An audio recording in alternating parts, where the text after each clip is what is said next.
Fish on. Okay. Okay guys. Oh, dako.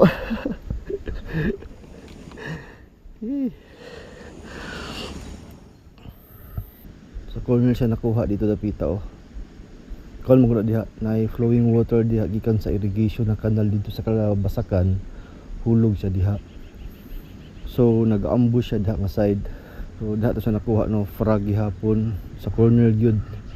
Naglisod ta og cast kay ang ato ang spot, ato ang casting area dahil kay mga dahon saging. So ginina na ako nagsigig attempt gyud og cast dito padulong. And karon na gyud siya nag-success. So right pag-cast na ko diha mga few inches lang gikan pag-retrieve na ko gi-strike na niya tong lure. Ginina pag-abot ako diri ginina nanay nagabuto-buto diha. So kabalo ko nga nana na sila dapita nagtambay. And luckily dako-dako ato nakuha nga haluan.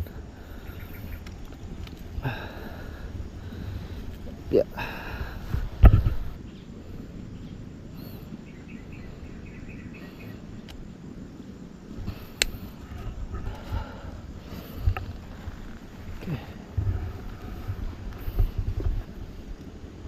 Okay, good size na oh. So far mo ni ang pinaka dako nga nakuha sa tuang rod.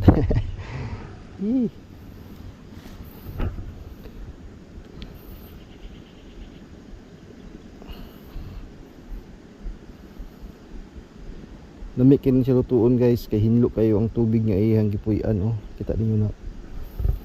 Dili siya stagnant, actually flowing na siya hinahinay kay daman ni siya. Pero mabaw ni siya nga dam around ko ano ni siya, tagahawak pinaka-max siguro ano niya. Dito siguro ang lalom-lalom sa unahan. Okay.